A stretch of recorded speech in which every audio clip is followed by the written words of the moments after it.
Hai guys, ada banyak berita bagus di dunia kripto, setidaknya ada dua, tapi kenapa harga Bitcoin malah turun? Dan kita akan analisa untuk pergerakan harga berikutnya. Ada juga berita-berita lain, on-chain analysis, dan kita akan lihat kira-kira apa isinya.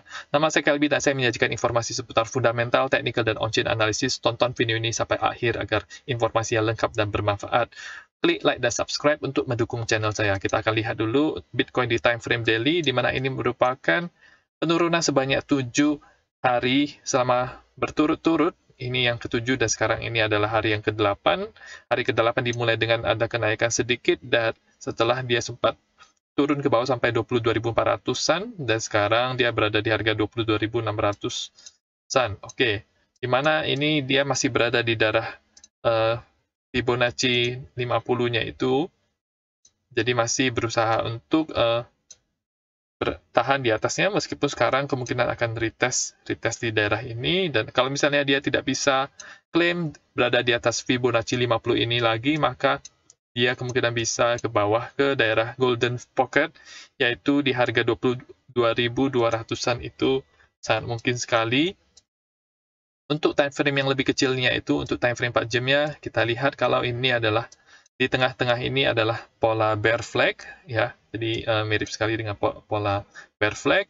Kemudian terjadi breakdown ke bawah dari situ dan harga sempat turun menukik tajam ke bawah, namun ada semacam koreksi sedikit ke atas, jadi naik sampai ke 22.600-an. Oke, kemungkinan dia akan retest untuk daerah neckline ini di harga 22.750-an atau bisa retest lagi ke daerah yang lebih tinggi lagi, misalnya di daerah supply zone di sini di 22.880-an, itu juga masih sangat mungkin untuk terjadi sebelum ada kepastian atau konfirmasi dia akan ke bawah lagi. Untuk target ke bawahnya itu adalah dia ke golden pocket yang tadi itu 22.200, bisa juga di daerah 78,6. Kadang-kadang harga Bitcoin harus ke daerah sana agar bisa terjadi bounce, dan ini bertepatan dengan garis support daripada pola bear flag besarnya itu di daerah 21.500, 21.600. Jadi itu adalah target-target selanjutnya yang saya lihat, ya. Oke, padahal untuk harga indeks Nasdaq sendiri ini mengalami kenaikan yang cukup signifikan, tetapi harga Bitcoin tidak terjadi apa-apa, malah terjadi penurunan. Jadi menurut saya ini adalah semacam anomali yang terjadi. S&P 500 juga kita lihat sini. Jadi sempat terjadi penurunan, tetapi akhirnya naik lagi. Ini juga sama. Jadi semacam anomali yang terjadi, malah Bitcoin-nya yang turun ya teman-teman. Oke, dan kalau kita lihat untuk on-chain analysis mengenai jumlah Bitcoin yang ada di exchange, beberapa waktu terakhir ini terjadi pemasukan Bitcoin di exchange yang cukup lumayan, khususnya untuk pertengahan bulan Juli, tetapi secara garis besar tren menurun jumlah Bitcoin di exchange ini tetap dalam posisi tren menurun, ya. Jadi masih dalam posisi menurun, tidak ada perubahan tren, masih bagus untuk secara jangka panjang, bagus untuk fundamentalnya karena makin banyak orang yang menyimpan Bitcoin di wallet, dan ini bisa sangat bagus dan bisa semacam menjadi hal yang menguatkan Bitcoin, dan Bitcoin bisa memulai bull market dari sini.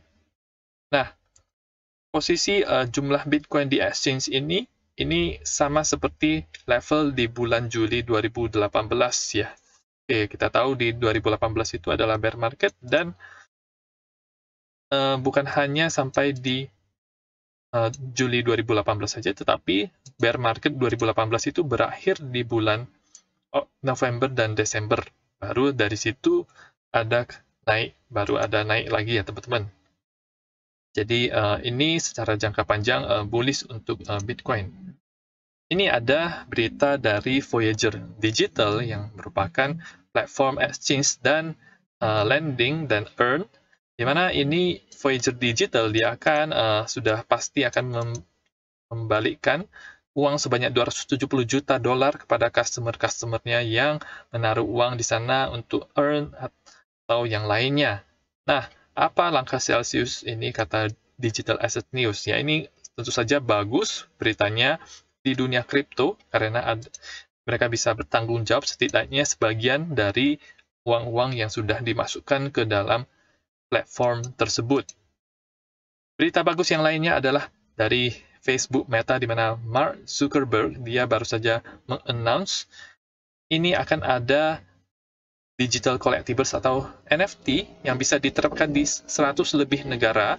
Sekarang orang-orang bisa menjadi kreator, orang-orang dan kreator dan bisnis bisa memperlihatkan atau memamerkan NFT mereka di Instagram ya. Jadi berita ini sudah muncul di beberapa bulan lalu. Kemudian dikonfirmasikan lagi bahwa mereka akan melakukan hal ini. Mereka juga akan melaunching integrasi dengan Coinbase, wallet Coinbase, Hello Dapper, dan support dari Flow Blockchain. Bullish buat Flow Blockchain langsung naik 40% dari 24 jam terakhir. Dari harga dasarnya itu di 1,87 dolar, sekarang di 2,6 dolar. Ini bullish karena mereka menggunakan blockchain Flow ya. Flow yang setahu saya dia membuat beberapa token-token yang cukup terkenal, dan ini waktu itu juga sangat booming juga waktu itu di tahun 2021 ya. Oke, dan berita bagus lainnya adalah dari BlackRock yang bekerja sama dengan Coinbase untuk mengekspansi market kripto ya.